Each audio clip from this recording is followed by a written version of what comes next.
चन्द्रोद्भासितशेखरे स्मर हरे गंगाधरे शंकरे सर्पैर्भूषितकण्ठकर्णविवरे नेत्रोत्थवैश्वानरे दन्तित्वकृतसुन्दराम्बरधरे त्रैलोक्यसारे हरे मोक्षार्थं कुरु चित्तवृत्तिमखिलाम् अन्यैस्तु किं कर्मभिः। ओम नमः शिवाय। श्री अप्पय्य दीक्षितेन्द्राय नमः। Let me begin this third and last part of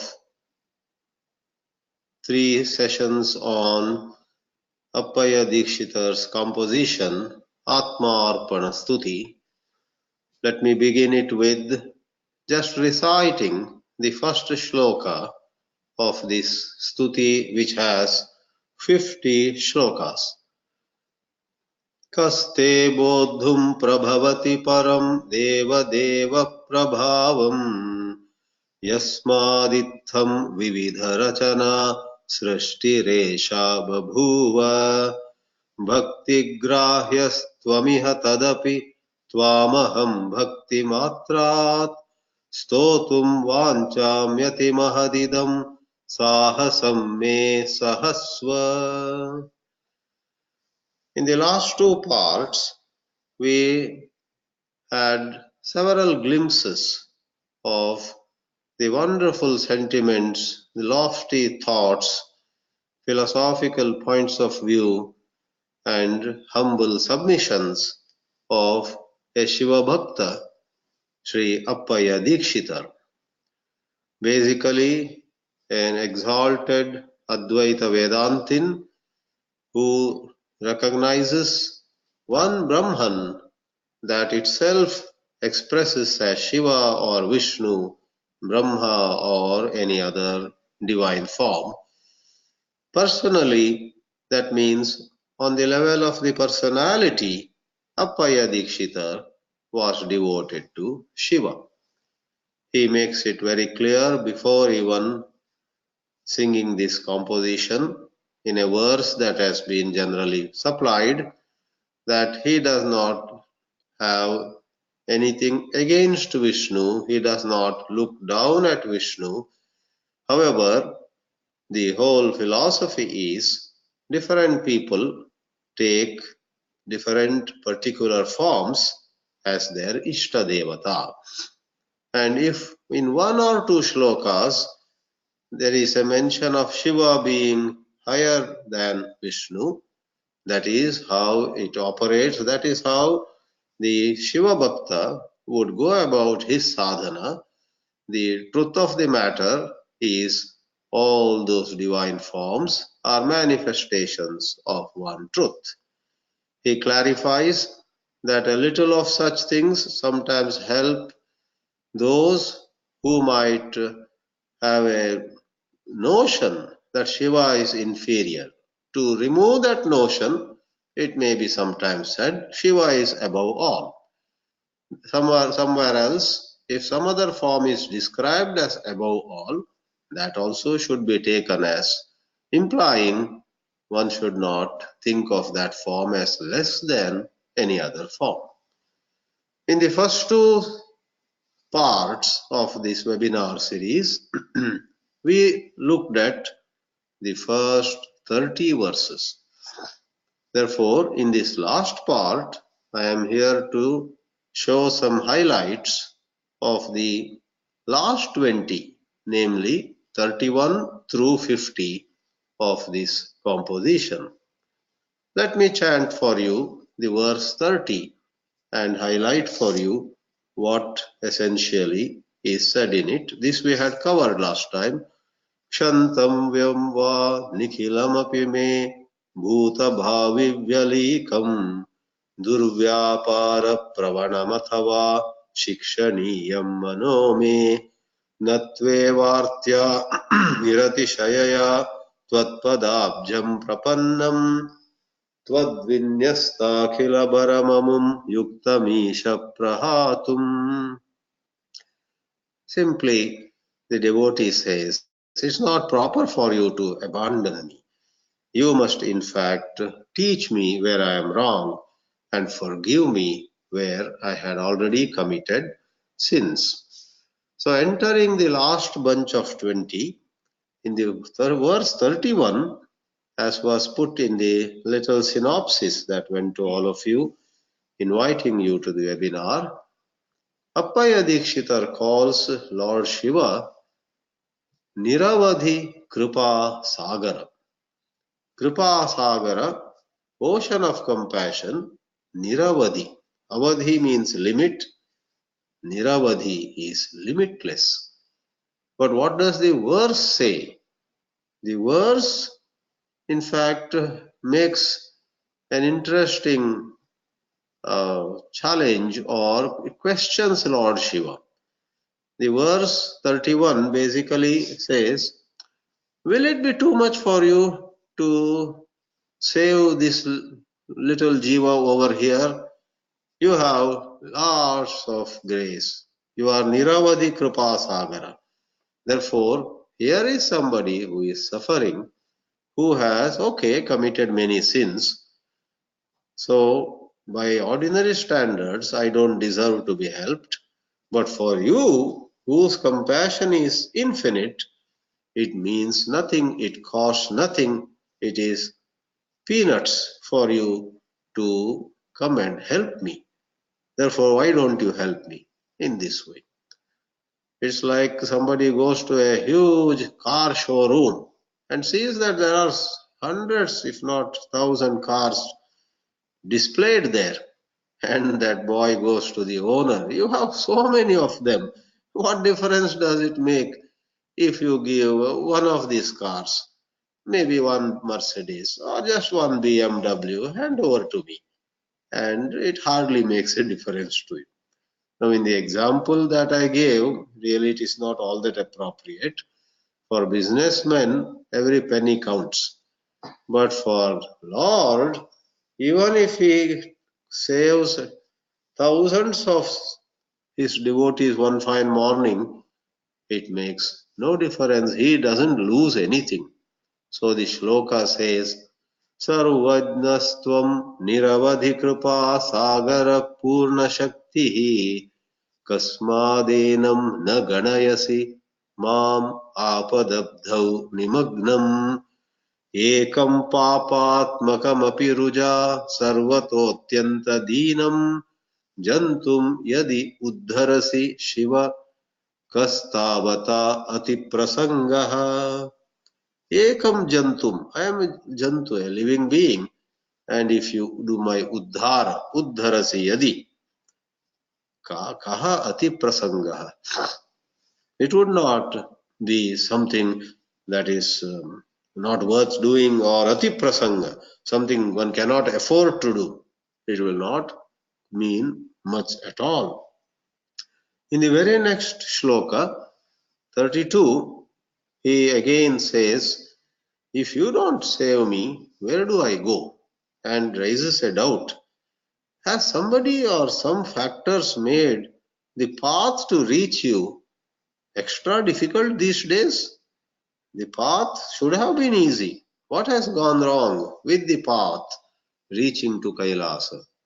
But now we take a look at 33, where there is an interesting illustration. In spirituality, in the context of sadhana, a common illustration is our mind being compared with a monkey. Shākhāmrigah. This also was part of the synopsis. Appayya Deekshitar says in the third line of 33, krityākritya-vyapagata-matih Dina shākhāmrigoyam. Pointing to himself, he says, I am a monkey on a tree which has lost its viveka, ability to distinguish between kritya and akritya. And again, the devotee teases the Lord. Santādyainam dashana vivritim pashyataste phalam kim. Appayya Deekshitar teases Lord Shiva. By Santādya, you seem to derive some pleasure by beating me up. This monkey is lost, doesn't know what to do, what not to do, and you come along and with a stick in hand, you beat this monkey. And dashana vivrati, as I, the monkey, open my mouth and show all my teeth, you seem to derive some pleasure in it. How can this be? Santādyainam dashana vivratim pashyataha te phalam kim. What do you get in this? Says Appayya Deekshitar. So in different ways, he seeks the mercy, the cooperation, the grace, the blessings of Lord Shiva. Immediately in the next one, I'll draw your attention to just an expression. This Appayya Deekshitar says, your grace is said to be extremely auspicious. The fourth line of 34 goes, Kalyani te kimiti nakripa kapi me bhagya rekha. Your grace, which is so much praised everywhere, somehow hasn't affected my life so far. Mama bhagya rekha. As all of us know, it is believed that our fortune is visible on certain lines in our hand, on our palm. So some lines on our palm, that is palmistry, right? They are our bhagya rekha. And our Appayya Deekshitar wonders, is it a matter of my fortune lines upon my palm do not have any provision for Lord Shiva's grace to descend upon me? So all this is to humor the Supreme Lord into showering His grace upon the devotee. The next verse also very much deserves a mention in this brief session. The expression towards the end of the verse 35 goes, Yojaya svapne'pi mam. Mam yojaya. Please unite me, svapne'pi, with yourself. Why this expression, unite? In fact, here there is a little bit of the Advaita Vedanta, the Jnana Marga's drishti coming in. Appayya Deekshitar in the first part of the shloka says, Bhungshe guptam bata sukhanidim tata sadharanam tvam. O my father, tata here means father, O my divine father, you enjoy unlimited bliss, but then there is a key word, sadharanam. Sadharana means samanya. The Vedantas, the Upanishads point out that the bliss of God and the bliss of human being really are one. For God and man are one. Ishvara and Jiva are one. That is where the Advaita Vedāntin in Appayya Deekshitar comes to the forefront. Sadharanam tvam. But then you pretend to be a bhikshuka. Bhikshavrittim param abhinayan mayaya mam vibhajya. The second line uses the word maya. By a mere appearance, vibhajya, you have made me and a whole lot of us feel different. Vibhaga, vibhajana is division. And you are the one who are the master of everything. Maryadaya sakala jagatam nayakastapakastvam. It is you who set all these standards. Who should be where? Who should be what? Yuktam kim tadvada vibhajanam. Therefore, is it appropriate for you to create this division of Ishvara and Jiva and have fun at our cost? It's not right. In this way, Appayya Deekshitar once more questions Lord Shiva. But then, after all these entreaties, after all these submissions, suppose Shiva gives a signal, don't question me, I have decided not to uplift you. Alright, don't raise any objection. The devotee, this is all emotional tantrums of some sort, says, alright, I accept it if you have decided that I would not be saved from all this samsara, janana, marana, and so on. So in 36 it is said, Natva janma prachaya jaladher uddharamiti ched. Your dhihi, your buddhi, your nischaya, your decision, suppose is tvam, that is the devotee, janma prachaya jaladehe na uddharami. I am not going to do uddhara of you. Second line says, astam. Astam means astu, let it be so. Astam tanme bhavatu cha janihi yatra kutrapi jatau. Fine, I accept your decision. May I be born in any jati. First of all, Manushya or Mriga or so on, or within Manushas also, on any level, in any category. But please ensure that wherever I am, even if I am a tree standing somewhere, let the fragrance of devotees of yours, of the dust of devotees of yours, meaning I am a tree somewhere and there is a little hill, and on the hill there is a Shiva temple, and devotees of Shiva go every day to the temple and come back. The dust of the feet of those devotees should come to me, the tree, by the breeze, over the breeze. Astam tanme, second line. Twadbhaktanam anitara sukhaihi padadhuli kishoraihi arabdham me bhavatu bhagavan bhavi sarvam shariram. All the bodies, as a tree, as an animal, as some human being somewhere, no matter what, all the future bodies of mine should be blessed by the dust of your true devotees coming upon me.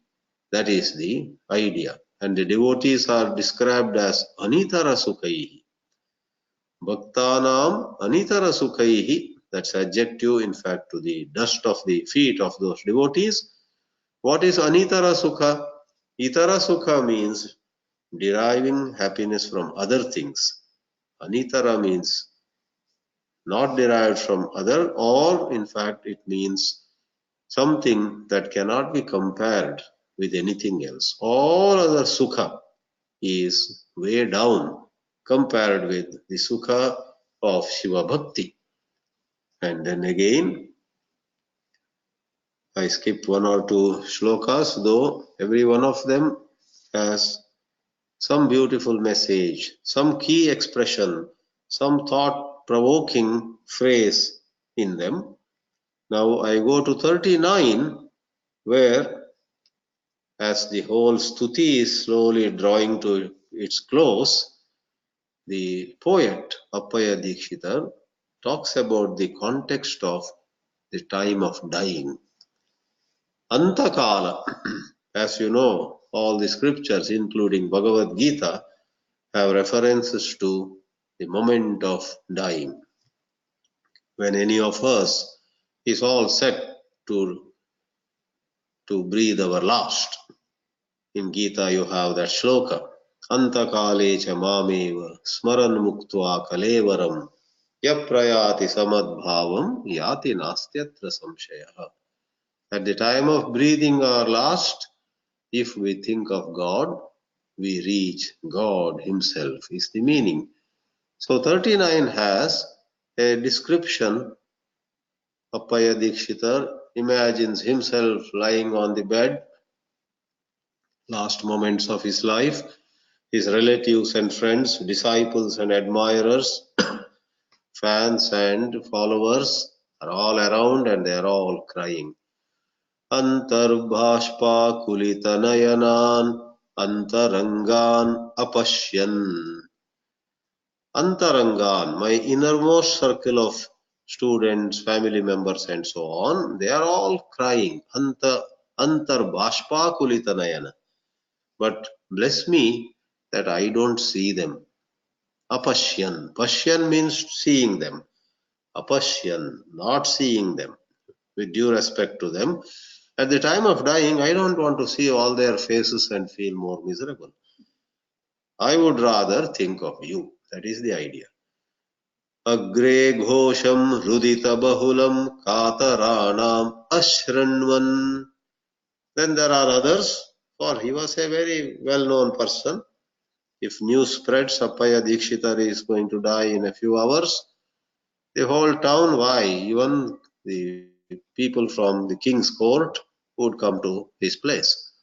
So there would be many who would be loudly crying, Agre ghosham rudita bahulam ashranvan. I don't want to hear them. I don't want to hear their wailing and sobbing. Please bless that. I don't see people whose eyes are filled with tears. I don't hear the crying and wailing of people. And thirdly, leave others. There may be certain strain, there may be certain bodily pain at the time of dying. Atyutkranti shramam aganayan.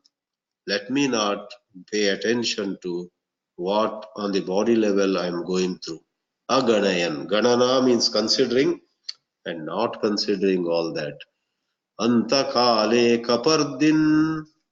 Kaparda is the matted locks. O Shiva of all those jata, matted locks.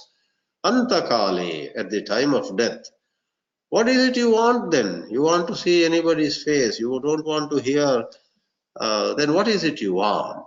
The fourth line goes, Angridvandve tava nivishatam antaratman mama atma. May my heart quietly enter the lotus feet of yours. O Antaratman, you are the self of all, and myself, my Atma, should be at your lotus feet. What a wonderful prayer.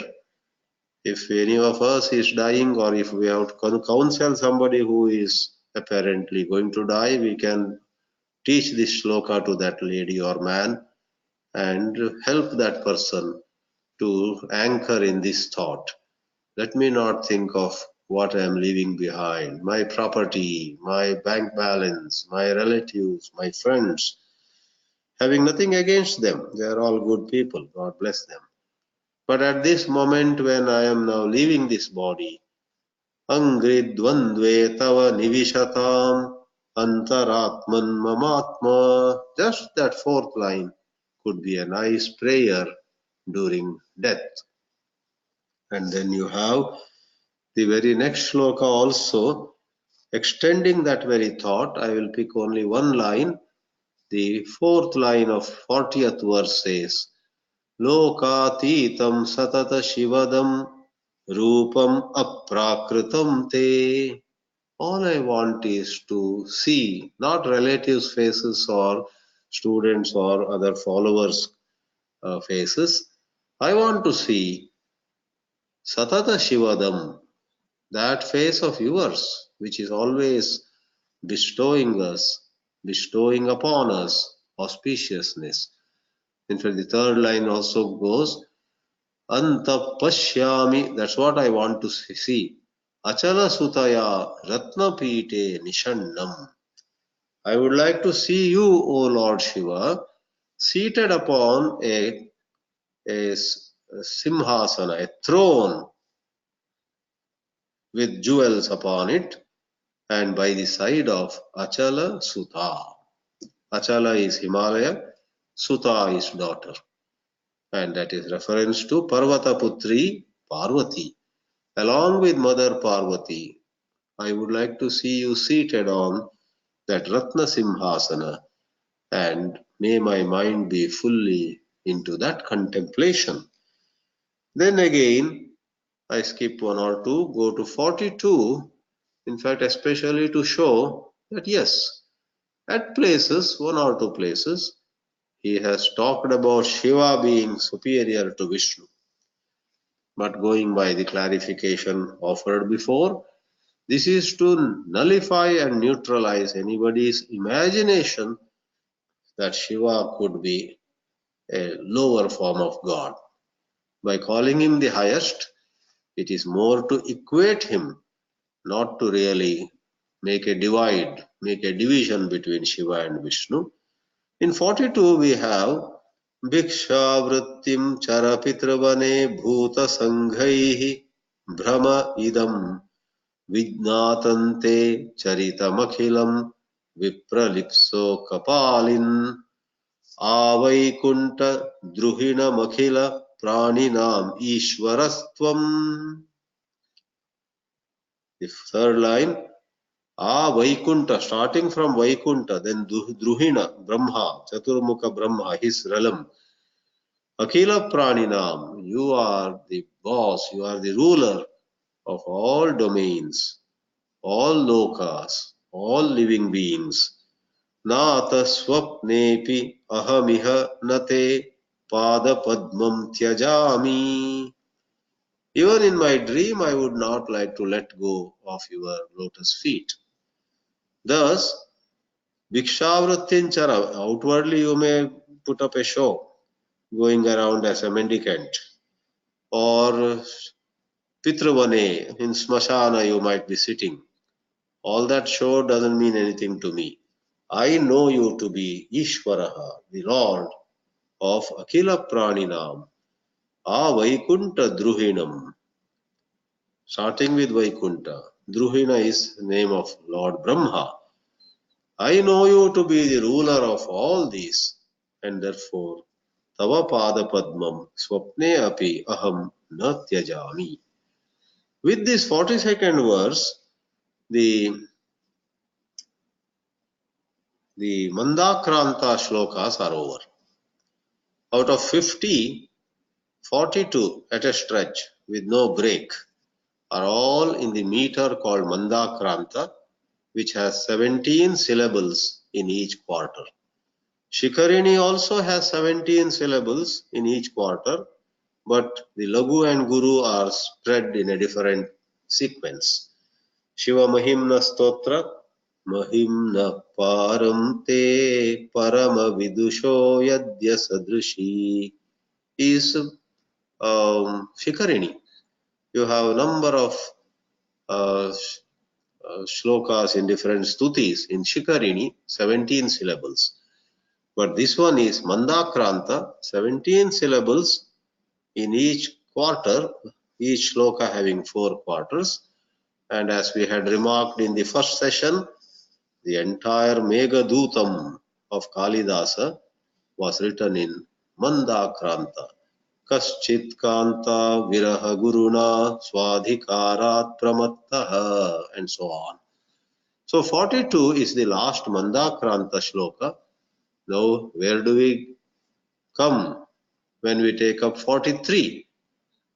It is interesting that 43 comes to a 14-syllabled meter, which many of you know already, that is called Vasanta Tilaka. Now you may wonder, how do we know? Many of you know so many Pratasmarami shlokas. Pratasmarami hradi samspurada tattvam atma dhyanam. Or Shiva Bhaktas chant, Pratasmarami bhavabhiti haram suresham Gangādharam vrishabhavahanam ambikesham Katvanga shula varadabhayahastamisham Sansara roga haram aushadam advitiyam. 3 shlokas, or some of you know Kashi Vishwanatha Stotra, which is same, which can be sung like Pratasmarami, but generally another tune is applied. Ganga Taranga Ramaniya Jata Kalapam. If you count, each pada has 14 syllables. Gauri Nirantara Vibhushita Vama Bhagam Narayana Priyamananga Madapaharam Varanasi Purapatim Bhaja Vishwanatham. Let me read 43 for you in that tune. Alepanam bhasitamavasata shmashanam astini te satatamabharanani santu ninhotumisha sakala shruti parasiddham aishwaryamam bhuja bhavopi chanaksamaste. Maybe you have ash as the talcum powder, as something to put upon your forehead and so on. Maybe you live in cremation grounds, which could be terrible if somebody else were to do. But let me tell you, none of these makes you even an iota less in your glory, because as the fourth line said here, Aishwaryam ambuja bhavopi na kshamaha ninhotum. Even Brahma cannot dismiss or negate or deny your greatness, because sakala shruti para siddham. Those who have studied the Vedas, those who have seen number of Vedic portions, know very well that you are supremely great. So, 43rd shloka takes us to Vasanta Tilaka, 14 syllables. 44, 45 and 46, some of them are in another meter. I am yet to figure out. It has 15 syllables, but it doesn't have much significant stuff. I jump to 47, which is in Shikharini. Shikharini, as I already said, is how stotras like Shiva Mahimna Stotra are composed. Number of shlokas over there,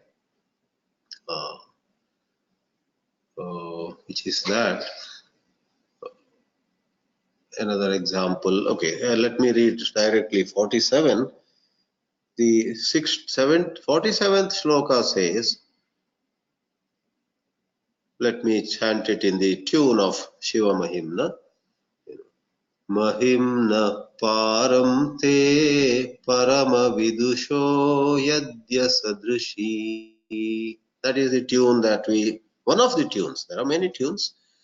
In that tune we may sing 47 of our Ātmārpana Stuti. न किञ्चिन्मेनेत समभिलषणीयं त्रिभुवने सुखं वा दुःखं वा मम भवतु यद्भावि भगवन् समुन्मीलत्पाथो रुहकुहर सौभाग्यमुषिते पदद्वन्द्वे चेतः परिचयमुपेयात् Mama Sada.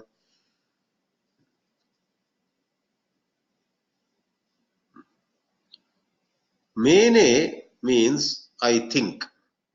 Nakinchin mene ataha samabaleshaniyam tribhuvane. Appayya Deekshitar says, in the three worlds, I don't regard anything as more desirable than my mind dwelling upon your feet, which are elsewhere it is said, which are as beautiful as lotuses. So we have been saying lotus feet, lotus feet. But in this shloka it is said in the third line, Samunmilan pathoruha kuhara saubhagya mushi. The 2 feet of yours are so beautiful that they put to shame the lotuses which are about to bloom. Their beauty or their position is robbed. Mush means to take away. Poets and other people with sense of beauty would regard lotuses as most beautiful. But when or if they were to take a look at your feet, they would say, sorry, we changed our mind. Lotuses are brushed aside, and Lord Shiva's feet are regarded as most beautiful. So, for a change, it is not said Pada Ambuja or Pada Kamala. It is said Pada Dvandva, your 2 feet. Samunmilat Pathoruha. Pathoruha is again Kamala, Amboruha. Kuhara Saubhagya Mushite.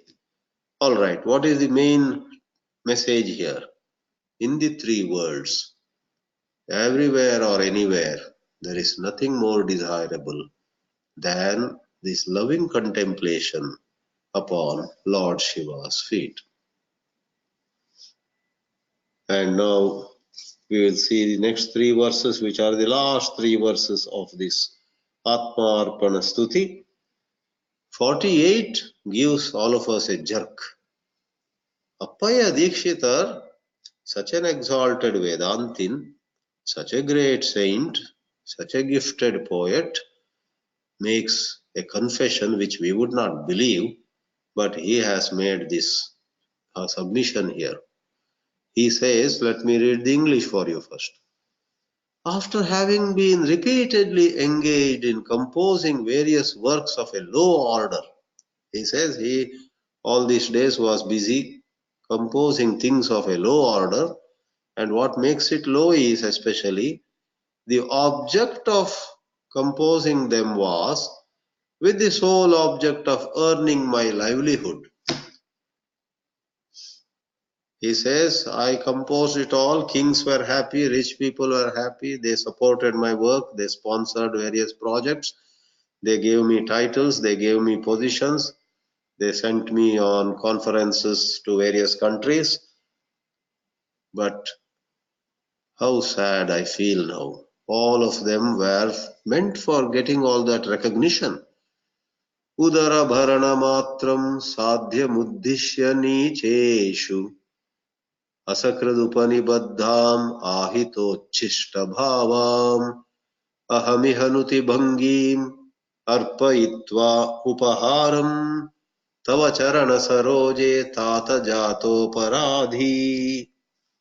48 once more is in a meter of 15 syllables, which is not Vasanta Tilaka, not Shikarini, not Mandakranta.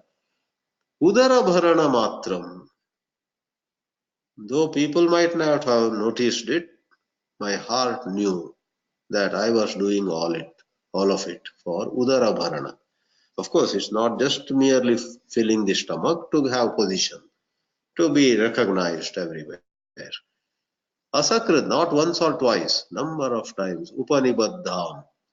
And today, weakened as years have passed, gone old, whatever is left in me, energy, poetic skill, any other criterion, whatever is left, Uchishta, that I have offered to you in this Ātmārpana Stuti, and therefore, Tata, O Divine Father, Aham aparādhi jataha. I have ended up as a person who is proved to be guilty. I confess, I accept that I have lived not an all that worthy life. So, as I said, you and I would be wonderstruck. You would be shocked I should say, if Appayya Deekshitar had said this. What about all of us? But as we commented before, some of these verses perhaps are a certain tradition or a certain poetic tradition. A devotee says this, may not be literally true, but it expresses a sentiment. It is to express that tremendous sentiment of you are so supreme, I am no good in front of you. Therefore, let's not take it so literally. But on our part, you and I need to be extra on guard about these desires for name, fame, wealth, recognition, expansion of our setup, our empire, our area of influence, and so on. Now in 49 and 50, we come back to Vasanta Tilaka. The meter is back to the one with 14 syllables. As in Kashi Vishwanatha Stotra, we have Vachama Gochara Maneka. We have a tune in Kashi Vishwanatha. Let's sing this one also. Sarvam Sadashiva Sahasva mamāparādham. This is the 49th, last but one shloka. Sarvam Sadashiva mamāparādham sahasva. Please bear with me. Please forgive me for all my faults, which are very large in number. Magnam samuddhara mahati amum āpadabdhau. Magnam samuddhara mahatyamum āpadabdhau. Abdhi means ocean. Apat is all kinds of afflictions, all kinds of sankata, hardships. Magna, I am drowning in this ocean of numerous worldly problems. Mam, Uddhara. And this Abdi is Mahat. Therefore, Mahati Apadabdau Amum, this person, Uddhara, Samuddhara. Sarvatmana Tava Padambujameva Dinaha. I am Dinaha, worthy of all pity. Sarvatmana, with whatever strength is at my call, whatever strength is within my access now, Sarvatmana Tava Padambujameva Sharanam Prapadye. Swamin Ananya Sharanaha Sharanam Prapadye. Sarvam Sadashiva Sahasva mamāparādham. Magnam samuddhara mahatyamum-āpadabdhau. Sarvatmana tava padambujameva dinaha. Swamin ananya sharanam prapadye. Having said this, I want to just surrender to you, O Lord.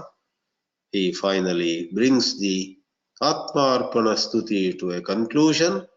In the 50th shloka, Appayya Deekshitar says, once more with a touch of apology, I composed this Ātmārpana Stuti, sorry to say, not with single pointedness. I did not do it with Ananya Manas. Ananya Manas is single pointed, mind not going anywhere else. Now in the second line there is a second na. Ananya Manasa na. I did not compose this with total single pointedness. In between my mind was wandering here and there. Just imagine if you had composed it with single pointedness, what kind of work would have come out? More excellent one. Ātmārpana stutiriyam bhagavan nibaddha yadyapyananya manasa namaya tathapi vachapi kevalamayam sharanam vranite dino varaka iti raksha kripa-nidhe mam. Even though I composed this Ātmārpana Stuti of 50 verses, including the present one, with a mind that was wandering a little bit, kindly take note of my effort. Though my heart was wandering, though the whole being of mine wasn't at your feet, speech was continuously connecting with you. Vacha api. It's just the fact that my speech was vak. My speech was in shloka after shloka connecting with you. Please consider that. And just on that ground, you, being of infinite compassion, should save me. Vachapi kevalayam sharanam vrinite. Looking at the fact that this guy, sharanam vrinite, he opts for refuge in you. Dino varakaha, taking pity at me. Here is a pitiable person. Here is a person who is lost in samsara. Out of compassion, raksha kripa nidhe mam. Oh, repository of compassion, kripa nidhi. Oh, huge repository, huge nidhi of kripa, raksha mam. In this way, the 50 verses of Ātmārpana Stuti come to a close. Frankly, I must admit that this is not as easy as many other hymns are. Mandakranta meter itself for novices, for those who don't have much grip on Sanskrit, can come across a bit hard. Compared with that Vasanta Tilaka or Upajati, Indravajra, and of course Anushtup, these are much easier.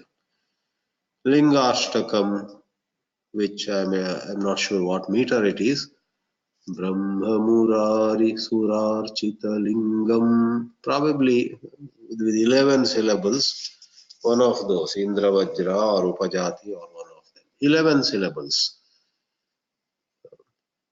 Brahma Murari Surarchita Lingam. Tat Pranamami Sada Shivalingam. Tat Pranamami Sada Shivalingam. 11, yes. So, some of them are much easier. Mandakranta, 17 syllables. And the thoughts of Appayya Deekshitar also are a bit involved. You need to read twice, thrice, and then figure out. But I must say that if we study this, recite a few times, go over it several times, then what was difficult at one point of time becomes easy. One begins to enjoy the uniqueness, and one has no difficulty anymore in relishing, savoring, appreciating the beautiful sentiments. In this way, we have Ātmārpana Stuti coming to a close, the great work by the great Vedānti, the great Shiva Bhakta, Appayya Deekshitar. Yesterday I was reading that he wrote a tika on certain other tika which was on a certain Vyakhya, which was on Shankara's Bhashya on the Brahma Sutras. So there's a pyramid of works on Brahma Sutra, and Swami Dayananda Saraswati writes, Brahma Sutra has been commented upon by Adi Shankara, that is Shariraka Bhashya. Upon it you have Bhamati, you have Ratnaprabha and so on. Upon it there are some tikas. Upon the tika there is a tika. And there suddenly I was delighted. Just yesterday I discovered Appayya Deekshitar has written a tika on one of the tikas on Shankara's Bhashya. And thus he had covered those days a wide range of very seminal, important Vedanta works. Therefore, he is primarily known as a great Advaita Vedanti, and then he is also regarded as a great Shiva Bhakta of that century.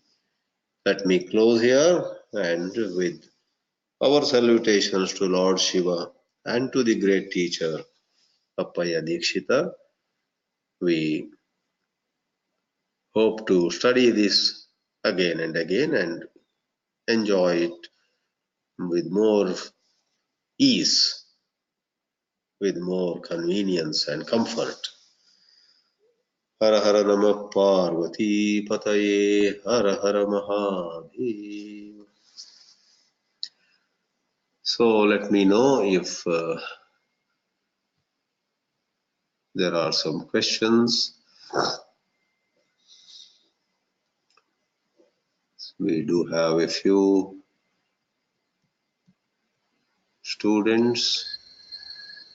So I will look for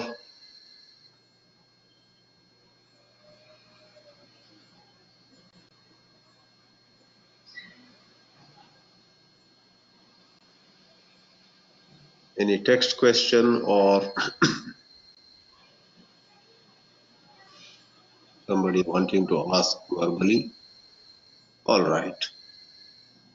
Before I give the chance to Chris Chilupuri, who has raised their hand up here, which I can see in my screen, I wish to quickly thank the family in Tampa, Florida, Sridhar and Indira Shastri, who actually requested me to teach this Ātmārpana Stuti. I didn't know about it. So I gave a talk at their home 10 days back. But because they said to me some months ago, I started offering a webinar or two on this Stuti.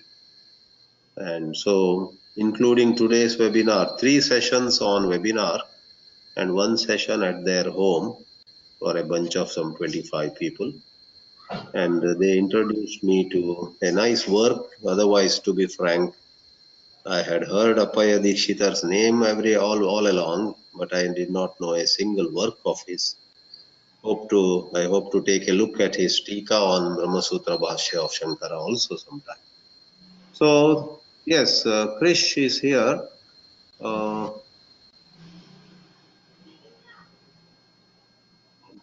is this mic not turning on? It's on. Yes, Krish, how are you?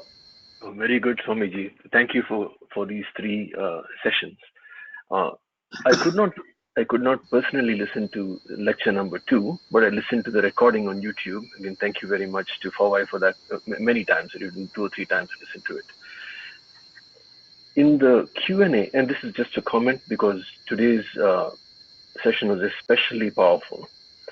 Today, I properly see. I have been using this Kindle, and because it's a PDF file, I couldn't make notes on it. So in the last 2 sessions, I didn't have written notes. Today I did some homework. I have specific points for specific shlokas. No. My preparation was a little more orderly today. No, that's not. The content of the shlokas itself is very, very moving and powerful. I think I enjoyed more today's shlokas. I enjoyed, as I said, lecture number 2. I listened 2 or 3 times on YouTube, 3 times on YouTube. So just one small comment to hear from you, hear your response. One of the questions in lecture number 2 was the difference between Jnana Marga and Bhakti Marga. And your response was, your description was how you can do one at a time, not both simultaneously. And you gave some good examples in that regard. Yeah. Curiously, listening to today, I felt they are both one and the same, and they are simultaneous. This is not to argue. This is just the feeling from today. For example, in Bhakti Marga, today you talked about how Appayya Deekshitar says, even if the Charna Dhula of Bhaktis going to the temple falls on him when he's a tree. Yeah. And my mind went to the Guru Shishya Parampara, who were independently, in their own right, great people. I'm talking about Swami Chinmayanji, Swami Dayan Saraswati, yourself, Swami Atmananda, etc. And they leave dust in terms of teachings, which shows up in our mind in completely different times. Almost as if it is a connection without plan, with a master plan. The moment that you have some dvandva or some question, a teaching comes to mind. It's like charanadhula. Or today you said, Appayya Deekshitar says, this I have composed without ananya manasa, without my thing. You said that today. And when you look at Jnana Marga, it's the same thing. Without ananya manasa, you try to study or try to think. And something reaches from the other side to direct you in the thinking. So it doesn't seem there's a difference. And just a comment that came up today, that's all. You are right. I fully appreciate your thoughts. There is so much of commonality between the two. But sometimes when we say at a time you can't do both, see, there are some aspects of Jnana Marga, of the nature of questioning, of the nature of examining the true nature of things. Suppose you are studying Shankara's commentary, and he says what has parts has to perish, what has no parts alone can be permanent. Then your operation of the mind is of one kind. Whereas if you were to study some bhakti work, or you are in prayer or in japa, there you are not questioning anything. It's kind of a submission, offering, and some loving thoughts. I belong to you. You will be always with me.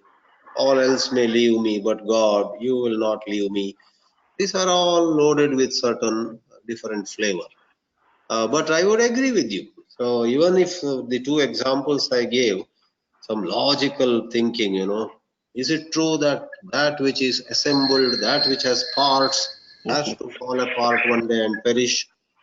Is it not true? So one is reasoning. So even in that mode of reasoning, matter of the head, there is certain involvement of the heart. In matters of the heart, there is some involvement of the head. So from some angles of view, they are never separate. But otherwise, Vivekananda's lectures and Ramakrishna's outpouring in Dakshineshwar before his devotees generally seem to have a different flavor. Vivekananda addresses an intellectual crowd and talks about what is prana. Prana is outside, prana is inside. When there is air moving at high speed, that is prana. When you are breathing in a certain way, that is prana. So it's very intellectual. And Ramakrishna would talk about how Divine Mother would never let us down. Even if you were to run away, she comes behind us, something like that, which is very touching to the heart. So in that sense, we say these are two operations, but in some other way, yes, they come very close. Hari Om. Thank you. Nice discussion. Yeah. Facilitated a good exchange on this topic. So let me see whether there's a text question. Vijay Lakshmi Bangera. Thank you, sir, for introducing us to this great work to ignorant people like us. Okay, you're most welcome. In fact, I too didn't know this. I was also ignorant. So good. Then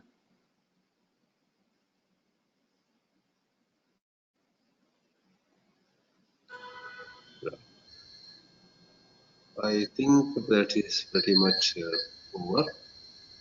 I have presented this today from Tampa, Florida, at the residence of Ambal Sundaram, who is also attending this, I see. So you logged in also. Huh? Do you have any question? Okay, you don't. There's a very nice bunch of Vedanta students here. All right. So Vibhaji, did you notice anybody else? No, Swamiji. Okay. So do you have some question or concluding remarks? No, Swami. Pranam to you, sir. You are laughing, making all of us envy you. You seem to be happier than all of us. All right. Om Namah Shivaya. Om Namah Shivaya. Thank you again.